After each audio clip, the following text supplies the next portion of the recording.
नमस्कार दोस्तों, एक बार फिर से स्वागत है आपका द करियर्स घड़ी मुरैना में। आज आपके लिए लेकर आए जो 18 अगस्त से रिलेटेड जितने भी करंट अफेयर के क्वेश्चन है वो सारे हम इस वीडियो में डिस्कस करेंगे। तो शुरू करते हैं। उससे पहले अभी तक आप लोगों ने चैनल को सब्सक्राइब नहीं किया है तो चैनल को सब्सक्राइब करें और बेल आइकन दबाएं, जिससे कि आपको नए वीडियोस की नोटिफिकेशन मिल सके। आप हमारे टेलीग्राम चैनल को भी ज्वाइन कर लें, जिससे कि आपको वहाँ पर सारी वीडियो और पीडीएफ की फाइल एक साथ मिल सके। आप हमें इंस्टाग्राम पर ही फॉलो कर सकते हैं। शुरू करते हैं। पहला क्वेश्चन है आज का। तो पहला क्वेश्चन है, अप्रैल 2023 से भारत कितने प्रतिशत एथेनॉल के साथ पेट्रोल की आपूर्ति करेगा? तो कितने प्रतिशत जो है एथेनॉल के साथ जो है पेट्रोल की आपूर्ति करेगा? जैसे देखो, आप सभी को पता है कि पेट्रोल का जो है भारत में जितना भी यूज होता है उसका लगभग 20 से 25%, कितना 20 से 25% ही जो है भारत में उत्पादित होता है। इसके बाद जो है वो इसके अलावा जितना भी पेट्रोल है भारत को सभी बाहर से खरीदना पड़ता है, यानी इंपोर्ट करना पड़ता है। तो वो क्या है कि पेट्रोल की कीमतें काफ़ी बढ़ती जा रही हैं, तो इसीलिए इसमें एथेनॉल मिलाया जाएगा, जिससे इसकी क्वांटिटी को बढ़ाया जा सके। तो ये कितने परसेंट मिलाया जाएगा? तो ये है 20%। कितना 20% एथेनॉल के साथ जो है पेट्रोल की आपूर्ति करेगा 2023 से भारत। वर्तमान में अभी कितना पेट्रोल ये एथेनॉल मिलाया जाता है? तो वर्तमान में पेट्रोल में 8.5% एथेनॉल मिलाया जाता है, जिसे बढ़ाकर के 20% करने की योजना है। कितना करने की योजना है? 20% करने की योजना है। नेक्स्ट क्वेश्चन देखते हैं। अगला क्वेश्चन है, हाल ही में विभाजन विभीषिका स्मरण दिवस कब मनाया गया? तो विभाजन विभीषिका स्मरण दिवस कब मनाया गया? अब देखिए, ये यहाँ पर ये विभाजन विभीषिका क्या है। तो जैसे आप सभी को पता है कि जो भारत और पाकिस्तान जब 1947 में जिस दिन आज़ाद हो रहे थे, उससे पहले जो है भारत और पाकिस्तान दोनों के विभाजन के लिए घोषणा की गई थी। तो यही है विभाजन विभीषिका दिवस। और ये कब मनाया गया? ऑप्शन है आपके 14 अगस्त, 15 अगस्त, 16 अगस्त या 17 अगस्त। तो ये कब मनाया गया है? तो ये मनाया गया है 14 अगस्त को। आप सभी को पता है कि जैसे कि जो है 14 अगस्त को पाकिस्तान कब स्वतंत्र हो गया था? पाकिस्तान हुआ था 14 अगस्त को स्वतंत्र, और भारत हुआ था 15 अगस्त को स्वतंत्र। तो यानी कि इसका विभाजन कब हो गया था? 14 अगस्त को। इसीलिए 14 अगस्त को प्रतिवर्ष विभाजन विभीषिका स्मरण दिवस के रूप में मनाया जाता है। और पाकिस्तान का स्वतंत्रता दिवस होता है 14 अगस्त। नेक्स्ट क्वेश्चन देखते हैं। हाल ही में जुलाई 2022 में भारत का निर्यात कितने प्रतिशत बढ़ा है? तो भारत का निर्यात कितने प्रतिशत बढ़ा है? ऑप्शन है आपके 10.51%, 11.51%, 12% या 15%। तो जो भारत का जो एक्सपोर्ट है यानी निर्यात, ये कितने प्रतिशत बढ़ा है? तो ये बढ़ गया है 11.51%। कितना? 11.51% बढ़ा है। और ये कितना हो गया बढ़ करके? तो जुलाई 2022 में भारत का निर्यात 11.51% बढ़ करके ये 36.27 यानी 36.27 अरब डॉलर हो गया है। तो ये भारत का निर्यात इतना बढ़ गया है, तो ये आपको याद रखना है। नेक्स्ट क्वेश्चन देखते हैं। हाल ही में किस राज्य में ग्राम रक्षा गार्ड योजना, तो ग्राम रक्षा गार्ड योजना 2022 शुरू की गई? तो ग्राम रक्षा गार्ड योजना 2022 की शुरुआत कहां पर की है? ऑप्शन है लद्दाख, जम्मू कश्मीर, अरुणाचल प्रदेश या हिमाचल प्रदेश। तो इस क्वेश्चन का राइट आंसर है, तो इस क्वेश्चन का राइट आंसर है ये है जम्मू कश्मीर। कहां पर शुरू की गई है? तो ये की गई है जम्मू कश्मीर में, इसकी शुरुआत की गई ग्राम रक्षा गार्ड योजना 2022। अब जम्मू कश्मीर में की गई है तो हम जम्मू कश्मीर के बारे में हम कुछ पॉइंट डिस्कस कर लेते हैं। जम्मू कश्मीर के जो उपराज्यपाल हैं ये मनोज सिन्हा हैं। जम्मू कश्मीर के पहले उपराज्यपाल गिरीश चंद्र मुर्मू थे, जिनको बाद में यहाँ से हटा करके सीएजी बनाया गया था।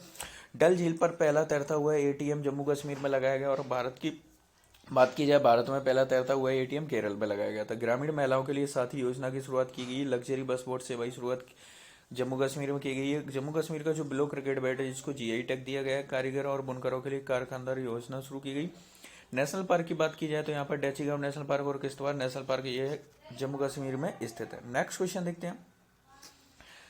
अगला क्वेश्चन है, हाल ही में पहली बार टाटा स्टील शतरंज में महिलाओं का टूर्नामेंट कहां आयोजित किया जाएगा? तो महिलाओं का जो टूर्नामेंट है ये कहां पर आयोजित किया जाएगा? ऑप्शन है भुवनेश्वर, रांची, विशाखापट्टनम या कोलकाता। तो इस क्वेश्चन का राइट आंसर है, इसका राइट आंसर ये है कोलकाता। कहां पर इसका आयोजन किया जाएगा? तो कोलकाता में इसका आयोजन किया जाएगा। अब कोलकाता तो पश्चिम बंगाल की राजधानी है, यानी तो हम इसके बारे में डिस्कस कर लेते हैं। पश्चिम बंगाल के राज्यपाल है एल गणेशन है। कौन है वर्तमान में? एल गणेशन पश्चिम बंगाल के राज्यपाल हैं। पश्चिम बंगाल की जो मुख्यमंत्री है ममता बनर्जी हैं। यहाँ के नेशनल पार्क की बात की जाए तो सुंदरबन नेशनल पार्क और गोरुमारा नेशनल पार्क यहाँ स्थित है। पश्चिम बंगाल का लोक नृत्य छाऊ है। स्टूडेंट क्रेडिट कार्ड योजना पश्चिम बंगाल ने सरकार ने शुरू की है। राष्ट्रीय शिक्षा नीति पर समिति का गठन किया है पश्चिम बंगाल गवर्नमेंट के द्वारा। नेक्स्ट क्वेश्चन देखते हैं। हाल ही में किस बैंक ने उत्सव सावधि जमा योजना, तो उत्सव सावधि जमा योजना शुरू की है, तो किस बैंक ने शुरू की है? ऑप्शन है एसबीआई, पीएनबी, बीओबी या बीओआई। तो उत्सव सावधि बैंक जमा योजना ये शुरू की है एसबीआई के द्वारा। किसने की है? स्टेट बैंक ऑफ इंडिया के द्वारा। एसबीआई की अगर बात की जाए तो एसबीआई का जो राष्ट्रीयकरण कब किया गया था? तो एसबीआई का राष्ट्रीयकरण 1 जुलाई 1955 को इसका राष्ट्रीयकरण किया गया था। इसके मुख्यालय की बात की जाए तो एसबीआई का जो ऑफिस है ये आपका मुंबई में, यानी कि इसका हेडक्वार्टर कहाँ पर स्थित है? मुंबई महाराष्ट्र में स्थित है। नेक्स्ट क्वेश्चन देखते हैं। हाल ही में राष्ट्रपति तटरक्षक पदक को मंजूरी किसने दी है? तो राष्ट्रपति तटरक्षक पदक, इसको मंजूरी अभी हाल ही में किसने दी है? तो ये मंजूरी अभी हाल ही में, ऑप्शन है संसद के द्वारा, द्रौपदी मुर्मू, या कैबिनेट के द्वारा, या प्रधानमंत्री के द्वारा। तो इस क्वेश्चन कब का राइट आंसर है, यानी क्वेश्चन नंबर 7 का राइट आंसर है द्रौपदी मुर्मू, जो भारत की जो महिला राष्ट्रपति हैं, इनके द्वारा जो है राष्ट्रपति तटरक्षक पदक को मंजूरी अभी हाल ही में दी गई है। अब द्रौपदी मुर्मू की बात हुई है तो इनके बारे में हम कुछ फैक्ट डिस्कस कर लेते हैं। तो भारत की जो 15वें क्रम की राष्ट्रपति बनी है द्रौपदी मुर्मू, कौन से नंबर की है? ये 15वें क्रम की राष्ट्रपति हैं। द्रौपदी मुर्मू जो है प्रथम आदिवासी महिला राष्ट्रपति हैं, और वैसे बात की जाए तो ये दूसरे नंबर की महिला राष्ट्रपति हैं। द्रौपदी मुर्मू भारत की सबसे कम उम्र की राष्ट्रपति हैं। द्रौपदी मुर्मू के अगर हम ये बात की जाए तो ये ओडिशा से बिलोंग करती हैं। किससे? ओडिशा से ये बिलोंग करती हैं। नेक्स्ट क्वेश्चन देखते हैं। हाल ही में श्रीलंकाई नौसेना को डोर्नियर समुद्री निगरानी विमान किसने सौंपा है? तो डोर्नियर समुद्री निगरानी विमान ये किसने सौंपा है? ऑप्शन है चीन, भारत, अमेरिका, जापान। तो इस क्वेश्चन का राइट आंसर है, क्वेश्चन नंबर 8 का राइट आंसर ये है भारत के द्वारा। तो भारत ने किसको? श्रीलंकाई नौसेना को डोर्नियर समुद्री निगरानी विमान अभी हाल ही में सौंपा है। अब श्रीलंका को दिया है तो श्रीलंका के बारे में हम डिस्कस कर लेते हैं। श्रीलंका की राजधानी की बात की जाए तो श्रीलंका की राजधानी कोलंबो और जयवर्धनेपुरम कोट्टे है। श्रीलंका की करेंसी श्रीलंकन रुपया है। श्रीलंका के राष्ट्रपति विक्रम रानिल सिंह हैं। श्रीलंका के प्रधानमंत्री, तो देखिए वर्तमान में यहाँ पर कोई प्रधानमंत्री नहीं है कि यहाँ पर आपातकाल लगा हुआ है, और जो विक्रम रानिल सिंह हैं ये अभी हाल ही में इनको राष्ट्रपति बनाया गया है। पहले ये प्रधानमंत्री बनाए गए थे, उसके पद से इन्होंने इस्तीफा दे दिया, तो अब इनको राष्ट्रपति बनाया गया है। श्रीलंका को हिंद महासागर का मोती कहते हैं। श्रीलंका और भारत के मध्य मित्र शक्ति सैन्य अभ्यास का आयोजन होता है। दुनिया का सबसे बड़ा नीलम क्लस्टर श्रीलंका में मिला है। भारत और श्रीलंका के मध्य पाक स्ट्रेट स्थित है, यानी पाक जलडमरू मध्य स्थित है। भारत के साथ $1 बिलियन की क्रेडिट लाइन पर हस्ताक्षर हुए हैं। बिम्स्टेक शिखर सम्मेलन 2000 की मेजबानी जो है श्रीलंका ने की है। नेक्स्ट क्वेश्चन देखते हैं। हाल ही में भारत के पहले इंट्रानेजल वैक्सीन का परीक्षण किसने पूरा किया है? तो भारत का जो पहला इंट्रानेजल वैक्सीन का परीक्षण ये किसके द्वारा पूरा किया गया? ऑप्शन है serum institute, Bharat biotech, Bharatiya Ayurvigyan, या इनमें से कोई नहीं। तो क्वेश्चन नंबर 9 का आपका राइट आंसर है, यानी कि ये किया गया भारत बायोटेक के द्वारा। किसने किया? भारत बायोटेक ने जो है इंटरनेशनल वैक्सीन का सफलतापूर्वक जो है अभी हाल ही में परीक्षण किया है। नेक्स्ट क्वेश्चन देखते हैं। हाल ही में समुद्र तट की सुरक्षा के लिए किस राज्य सरकार ने एनआईओटी के साथ समझौता किया है? तो एनआईओटी के साथ समझौता ये किस राज्य सरकार ने किया? ऑप्शन है गुजरात, केरल, तमिलनाडु, ओडिशा।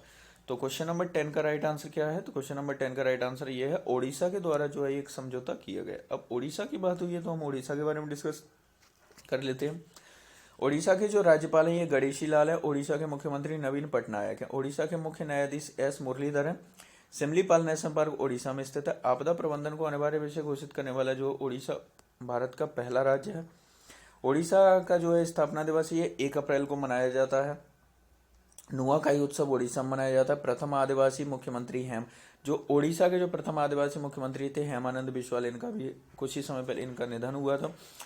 मिशन इंद्रधनुष में शीर्ष स्थान प्राप्त किया है। ओडिशा ने मछली उत्पादन बढ़ाने के लिए नाबार्ड के साथ एक समझौता किया है। 20 राष्ट्रीय पैरा एथलेटिक्स चैंपियनशिप ओडिशा में ही संपन्न हुई है। सॉलिड फ्यूल डक्टेड रैमजेट तकनीक का सफल परीक्षण ओडिशा के द्वारा किया गया। उत्कल स्टील को ग्रीन फील्ड प्लांट के लिए पर्यावरण की मंजूरी मिल गई है। मुख्यमंत्री ने 2023 फुटबॉल पुरुष हॉकी विश्व कप के लोगों का अनावरण भी यहीं पर किया गया है। तो ये इतने क्वेश्चंस थे। इसके साथ ही अब आपके लिए आज का सवाल है, जिसका क्वेश्चन आपको आंसर, आपका जो भी राइट आंसर हो उसको आपको कमेंट बॉक्स में लिखना है। हाल ही में श्रीलंका ने चीन के शोध जहाज को डॉक करने की अनुमति किस बंदरगाह पर दी है? तो इनमें से जो भी आपका राइट आंसर हो उसे आप कमेंट बॉक्स में लिखें। अब इसके साथ आपके लिए कुछ रिवीजन के क्वेश्चंस लेकर आए हैं जिनको आपको पूरे कवर करना है। तो पहला क्वेश्चन है, वायु में ध्वनि होती है, कैसी होती है? अनुलंब ध्वनि होती है। कैसी होती है? अनुलंब होती है। अगला क्वेश्चन है, डायनेमो एक युक्ति है जो परिवर्तित करती है, क्या करती है? यांत्रिक ऊर्जा को विद्युत ऊर्जा में परिवर्तित करती है। अगला क्वेश्चन है, रेफ्रिजरेटर में जो थर्मोस्टेट होता है इसका कार्य क्या है? तो एक समान तापमान बनाए रखना इसका कार्य है। अगला क्वेश्चन है, वायुमंडलीय दबाव को मापने के लिए किस उपकरण का प्रयोग किया जाता है? तो बैरोमीटर का। किसका करते हैं? बैरोमीटर के द्वारा वायुमंडलीय दाब को मापा जाता है। अगला क्वेश्चन है, नेत्र में प्रवेश करने वाले प्रकाश की मात्रा को किसके द्वारा नियंत्रित किया जाता है? तो ये पुतली के द्वारा, जो आंख की जो पुतली होती है उसके द्वारा इसको नियंत्रित किया जा सकता है। वीडियो पसंद आया वीडियो को लाइक करें, चैनल को सब्सक्राइब करें और अपने फ्रेंड्स के साथ इसको शेयर जरूर किया करें।